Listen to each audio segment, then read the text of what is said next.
کا مطلب ہے مسلمانوں کی زمین کو ہڑپ کرنا چاہتے ہو، حرام کھانا چاہتے ہو، اس لیے ان اوقاف کو ہڑپ کرنا چاہتے ہو۔ کس قوت کے ساتھ بی جے پی آئی تھی، آپ نے جس پالیسی کو اختیار کیا، سیکولرزم کو آگ لگانی چاہیے، اس کا نتیجہ اس الیکشن میں کیا ہوا؟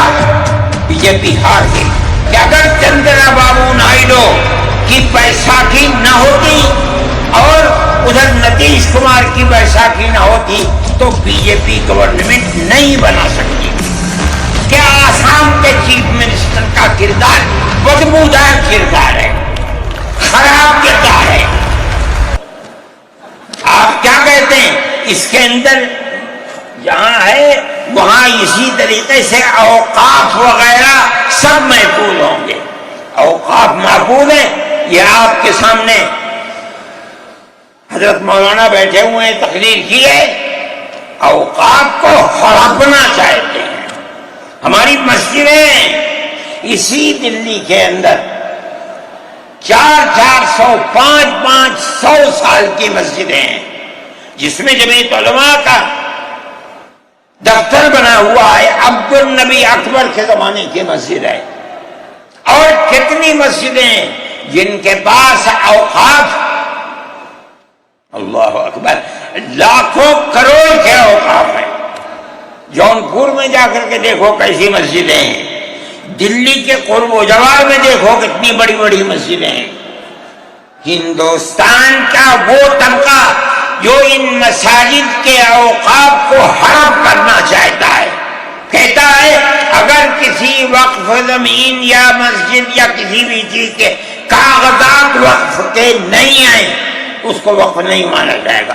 کون 500 سال پرانے کاغذات لا کر کے پیش کر دے گا؟ قانون یہ تھا کہ جو مسجد بنی ہے، جو وقف پر بنتی ہے وہ وقف ہے۔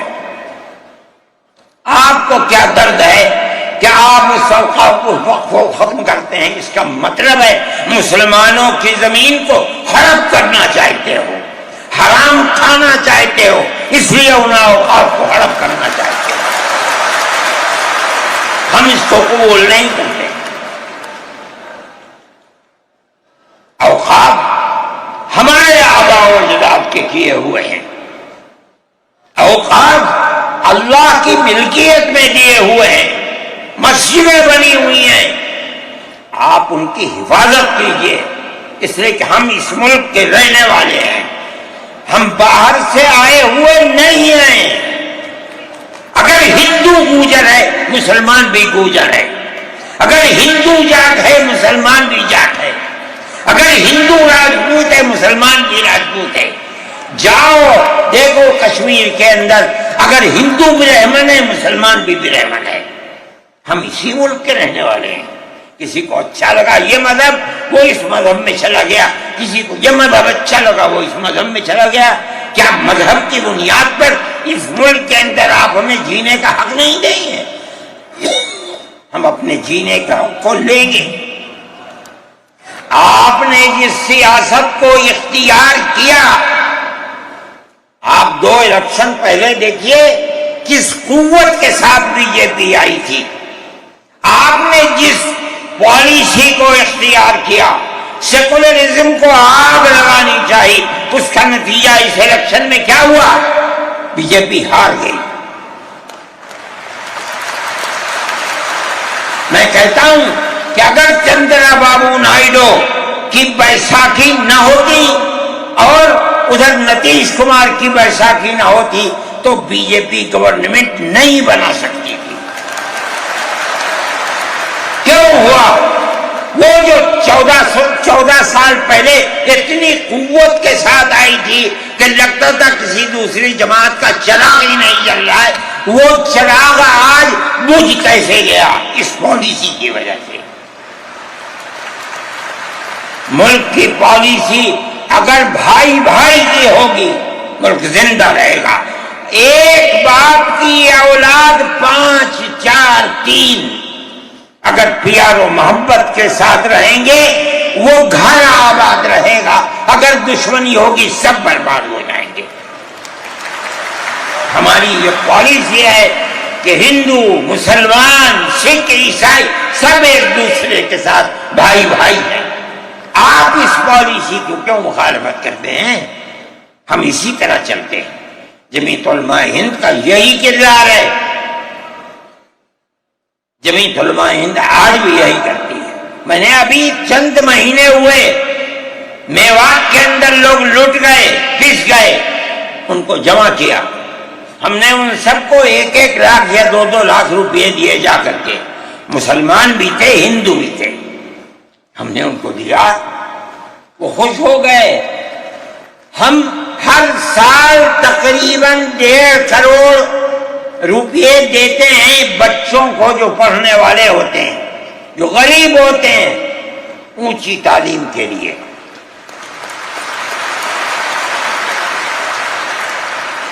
اس کے اندر مسلمان بچے بھی ہوتے ہیں، ہندو بچے بھی ہوتے ہیں۔ جمعیت علماء ہر ایک کی مدد کرتی ہے، پڑھیں، ملک کے لیے کام کریں۔ میں جا رہا تھا ایک مرتبہ، بنگلور سے سوار ہوا، مجھے جانا تھا سوئٹزرلینڈ، ایک میٹنگ تھی وہاں سعودی عرب کی، سوئٹزرلینڈ کے اندر۔ میں جب گیا جہاز کے اندر، صبح ہوئی تو میں نے چائے وائے پی، میرے پاس جو پائلٹ تھا چلانے والا وہ آیا، میرا شکریہ ادا کرنے لگا، آپ نے بڑی محبت کے ساتھ۔ میں نے سوچا کیا بات ہے، کیا آپ کیوں؟ کہنے لگے کہ مجھے اس جگہ تک پہنچنے میں جمعیت علماء اگر مدد نہ کرتی میں نے کچھ کر سکتا تھا۔ مجھے حیرت ہو گئی کہ کیا بات ہے یہ، ہم ہر ایک کی مدد کرتے ہیں۔ کیرلا کے اندر سیلاب آیا، لوگ لٹ گئے، مر گئے، ہم نے مکانات کی مرمت کی، ہم نے مکانات کو اثر نو بنوایا بھی، میں نے چابیاں بھی دی، اور تمام میڈیا نے اس کو دکھلایا۔ ہندو بھی تھے، مسلمان بھی تھے، ہندو عورتیں بھی تھیں جن کے ہاتھ میں نے چابی دی ہے۔ جمعیت علماء کا یہ کردار ہے۔ ہمارے بزرگوں نے متحدہ قومیت کتابیں شائع کی ہیں، اس کا مطلب ہے کہ ہندوستان کی قوم مذہب کی بنیاد پر نہیں بٹے گی، جو ہندوستان میں رہتا ہے ان سب کی ایک ہی قوم ہے، مذہب کی بنیاد پر قومیں تقسیم نہیں ہوں گی۔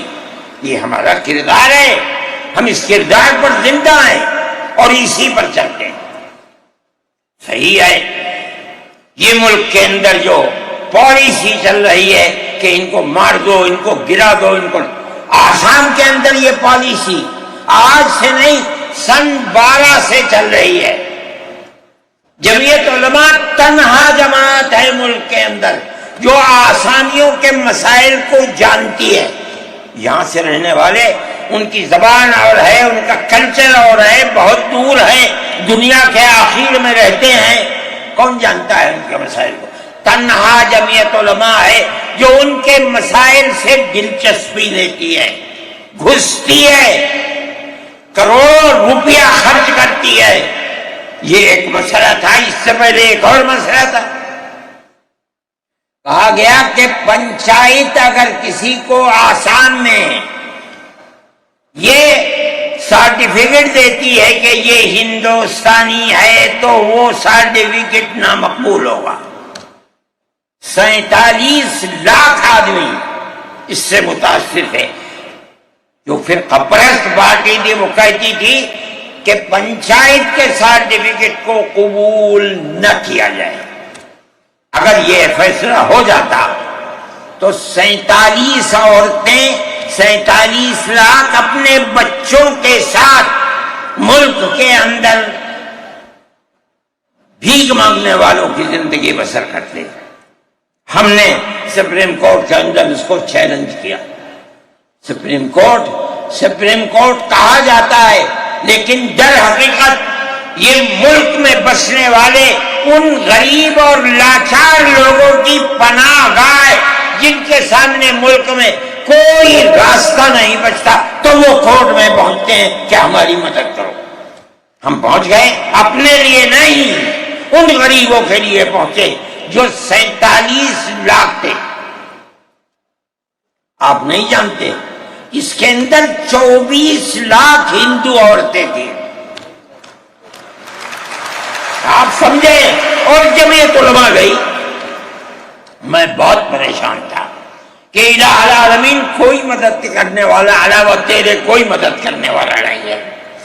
میں اللہ کا فضل کرتا ہوں کہ جو کورٹ اور وہیں کا وکیل چیف جسٹس تھا آسامی کا تھا، مجھے خطرہ تھا کہیں یہ آسامیوں کے ساتھ نہ چلا جائے، گورنمنٹ کے ساتھ نہ چلا جائے۔ اللہ کی قدرت ہے کہ فیصلہ یہ آیا کہ وہ سرٹیفکیٹ جو پنچایت نے دیا قبول کیا جائے گا۔ میں نے کہا کہ مجھے اپنی زندگی میں کبھی اتنی خوشی نہیں ملی جتنا آج اس فیصلے سے خوشی ہوئی ہے۔ کیوں؟ صرف مسلمان کے لیے نہیں، یہ ہمارا کردار ہے جو ہمیں اپنے بزرگوں سے ملا ہے، جو جمعیت علماء کی اساس ہے، یہ ان کا کردار تھا، ہم نے اس کی سراہنا کی۔ اس کے بعد دوسرا مسئلہ آ گیا، دیکھیے سمجھیے مسئلے کو، سارے ہندوستان کے اندر قانون یہ ہے کہ جو سب سے پہلی مردم شماری سن 47 میں ملک آزاد ہوا، سن 51 کے اندر پہلی مردم شماری ہے، جس کا نام اس مردم شماری میں ہے وہ ہندوستان ہے، جس کا نام اس مردم شماری میں نہیں ہے، اگر دوسری مردم شماری میں وہ کہیں سے آ کر بسا اور اپنا نام لایا، وہ ہندوستانی نہیں۔ اچھا، پاکستان ایک مغربی پاکستان تھا، ایک مشرقی پاکستان تھا۔ اندرا جی نے اپنے زمانے کے اندر تمام جھگڑوں کو ختم کرنے کے لیے مغربی پاکستان کو الگ، مشرقی پاکستان کو الگ کیا۔ جنگ ہوئی، مشرقی پاکستان ٹوٹ گیا اور بنگلہ دیش بن گیا۔ اس وقت بہت بڑی بمباری ہوئی دونوں ملکوں کے اندر، ادھر کے لوگ ادھر، ادھر کے لوگ ادھر، سب لوگ بیٹھے، راجو بیٹھے، بی جے پی بیٹھی، جو وہاں کی پارٹیاں تھیں صوبائی وہ بیٹھی، اور سب نے بیٹھ کر طے کیا کہ آسام کے اندر ہندوستانی ہونے کی دلیل سن 71 کی مردم شماری ہوگی، سارے ملک سے الگ۔ سارے ملک میں مردم شماری میں ہندوستانی ہونے کے لیے 51 کی ہے، مگر سب پارٹیوں کے دستخط ہیں اس کے اوپر۔ آسام کے اندر 51 نہیں 71 ہوگی۔ اب آپ دیکھیے، جو فرقہ پرست، اور میں کہتا ہوں ببانگ دور کہتا ہوں کہ آسام کے چیف منسٹر کا کردار بدبودار کردار ہے، خراب کردار ہے، مسلمان کو دفن کرنے کا کردار ہے۔ وہ یہ کہتا ہے کہ آسام کے سوا آسام کے اندر مردم شماری 71 نہیں، جیسے سارے ہندوستان میں 51 ہے، اسی طرح آسام کے اندر بھی 51 ہوگی۔ آپ سمجھتے ہیں اس کا اثر؟ آج اس کا اثر یہ ہوگا کہ اگر 71 ٹوٹ جائے اور 51 پر آ جائے تو آسام کے اندر 1.5 کروڑ بچے اور بڑے سب ہندوستان سے باہر ہو جائیں، کہاں جائیں گے؟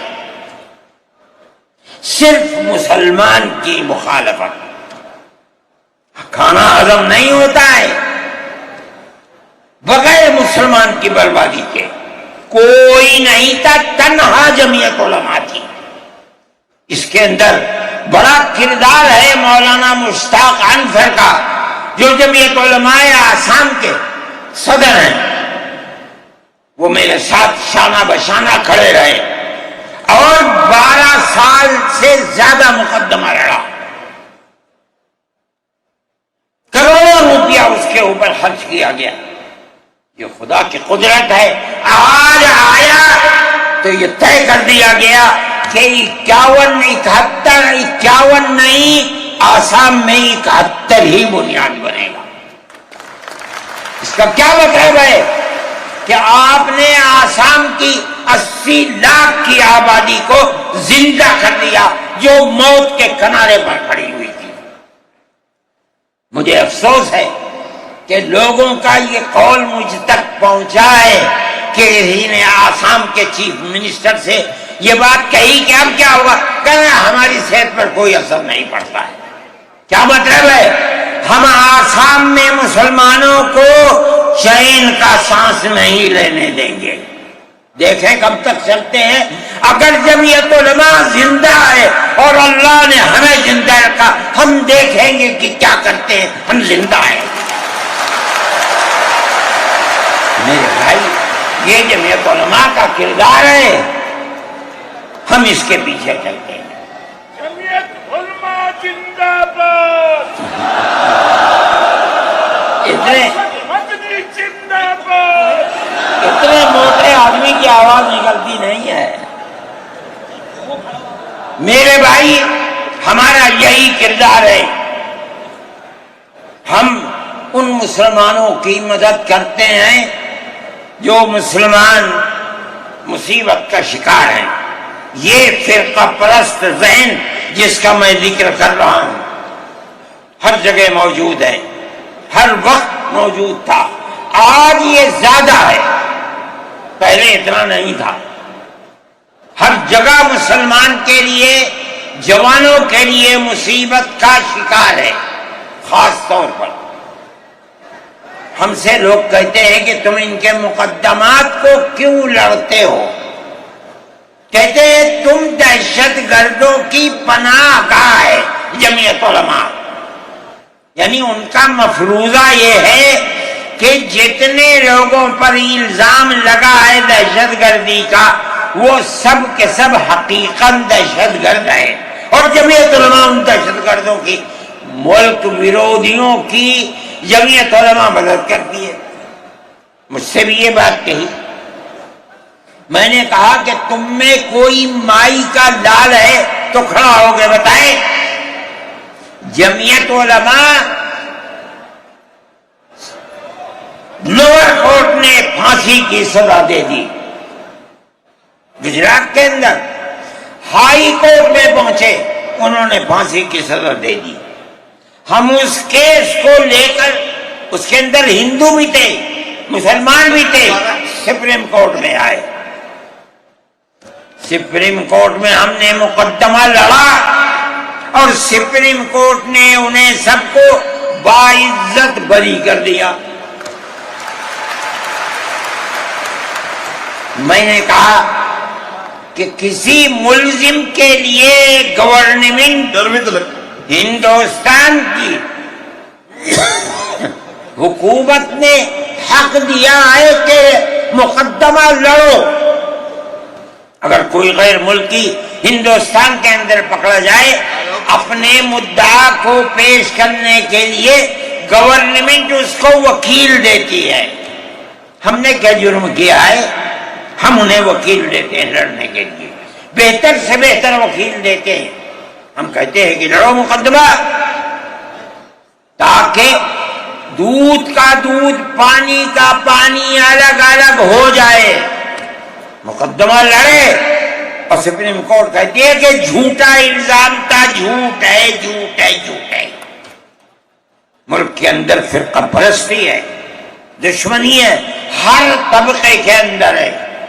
کوئی بھی طبقہ، پولیس کا ہو، انتظامیہ کا ہو، کسی کے اوپر جو چاہے الزام لگا دے. جمعیت علماء آج بھی جو کیس لڑ رہی ہے، 1050 کیس ہیں جو lower court, high court, supreme court کے اندر لڑ رہی ہے. 1050 کیس ہیں اور اس کے اندر 850 ملزم ہیں. ہم لڑتے ہیں مقدمہ. ہم یہ سمجھتے ہیں کہ آپ جس کو ہائی کورٹ سپریم کورٹ تک یہ ثابت کر دیں کہ یہ ملزم ہے، انہوں نے دیش کے ساتھ ویرودھ کیا ہے، ثابت ہو جائے، ہمارا کوئی تعلق اس سے نہیں ہے۔ جب تک ثابت نہ ہو، پولیس کے کہنے سے یا کسی راستے پر چلنے والے کے یہ کہنے سے کہ یہ دیش ویرودھی ہیں، ہم اسے دیش ویرودھی تھوڑے ہی مان لیں گے۔ ہم جاتے ہیں ہائی کورٹ سپریم کورٹ میں جاتے ہیں اور ہم دودھ کا دودھ پانی کا پانی کرنا چاہتے ہیں، ہمیں آزادی مل جاتی ہے۔ بتائیے جمعیت علماء ہند، جمعیت علماء ہند، نعرہ تکبیر، نعرہ تکبیر، جمعیت علماء ہند، حضرت مولانا سعید ارشد مدنی صاحب، جمعیت علماء ہند اسی طرح سے کام کر رہی ہے۔ ابھی آپ کے یہاں ہلدوانی کے اندر ہوا، مسجد کو توڑ دیا، شہید کر دیا، گولی چلا کر 6 آدمیوں کو قتل کر دیا، اس کے ساتھ ساتھ 101 آدمیوں کو گرفتار کر لیا اور ایسی دفعات ان کے اوپر لگا دی کہ سال 1.5 سال سے پہلے ان کی ضمانت نہیں ہو سکتی تھی۔ جمعیت علماء نے ہمارے پاس آئے 70 آدمی، کچھ لوگوں نے اپنے کیس لڑے، خوب، کسی کو یقین نہیں تھا کہ اس کے اندر کامیابی ہوگی۔ اللہ کی مدد سے ہم نے اپنے وکیل کو بلایا بمبئی سے، اور اس کے بعد جو بہتر سے بہتر سپریم کورٹ کا وکیل تھا اس کو بلایا اور ہم نے کہا کہ کیس لڑیے۔ 5 پیشیاں ہوئیں اور وہ وہیں جاتا تھا ہائی کورٹ، نینی تال میں شاید ہائی کورٹ ہے، وہاں جاتا تھا، وہ اپنا محنتانہ پورا لیتا تھا۔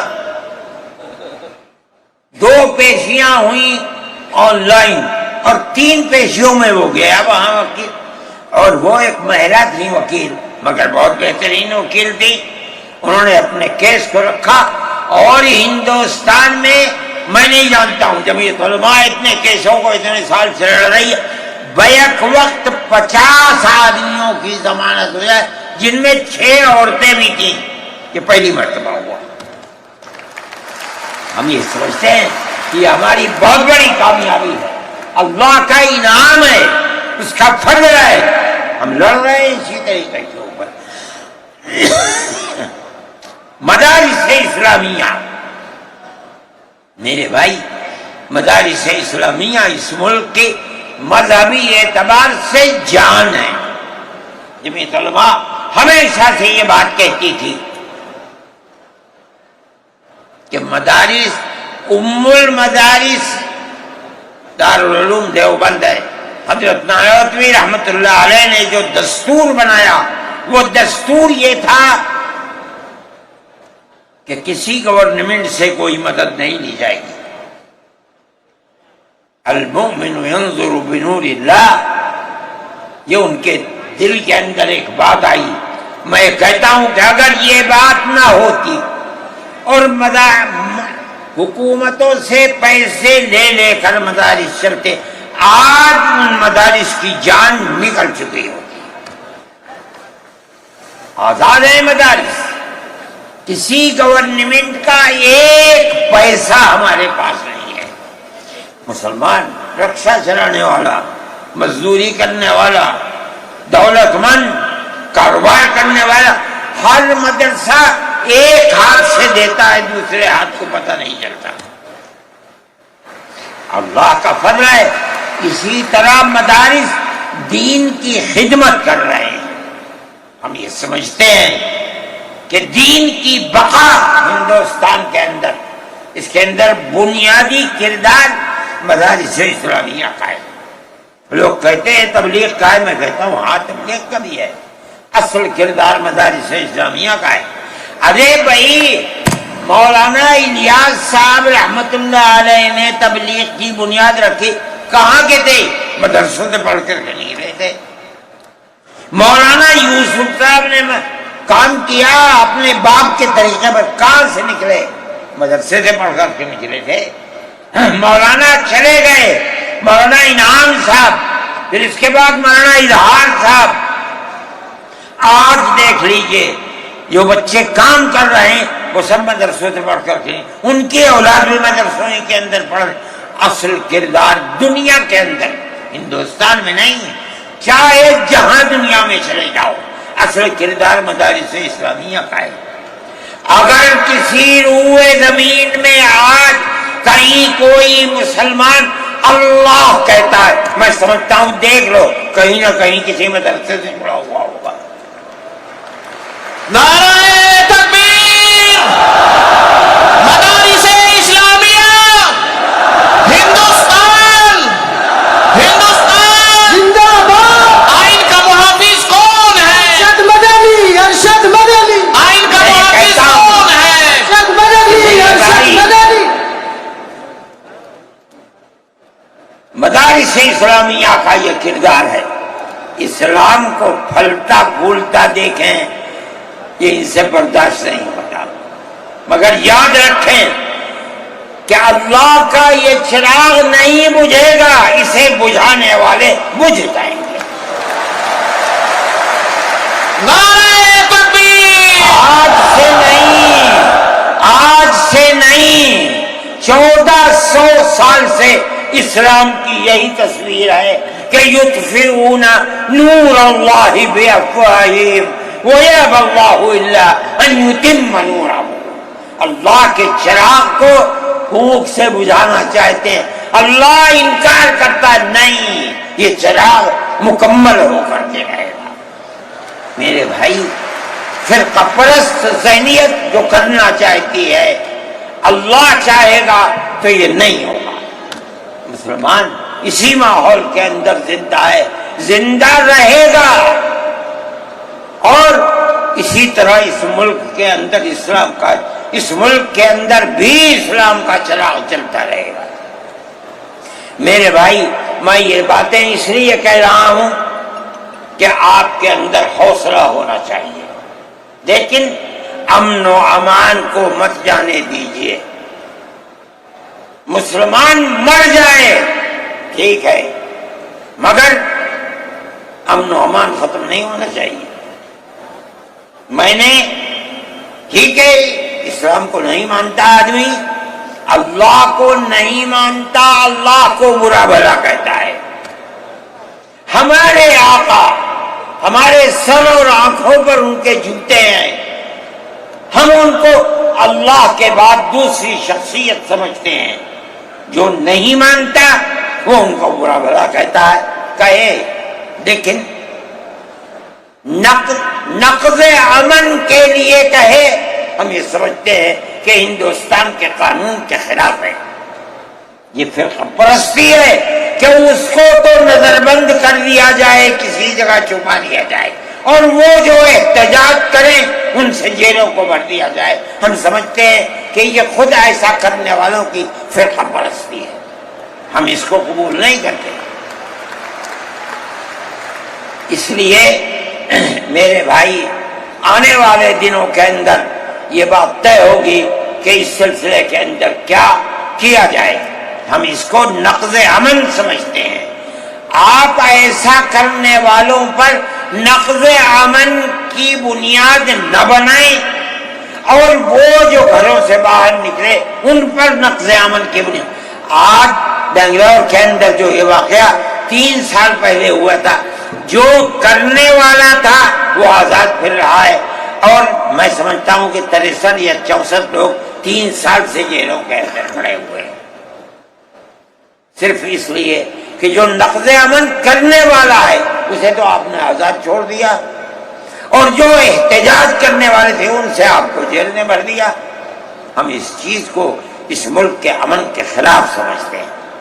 میرے بھائی، بلڈوزر چلانا یہ بھی ایک چیز تھی. آپ قانون کے خلاف ہونے پر بلڈوزر چلاتے ہیں، چاہے ہندو کا گھر ہو، چاہے مسلمان کا گھر ہو، چاہے عیسائی کا گھر ہو، ہم اسے بھی برا سمجھتے ہیں. آپ نوٹس دیجئے, چند دن کی مہلت دیجئے. کل آپ نے نوٹس لگایا, آج لگا دیں, خراب ہے.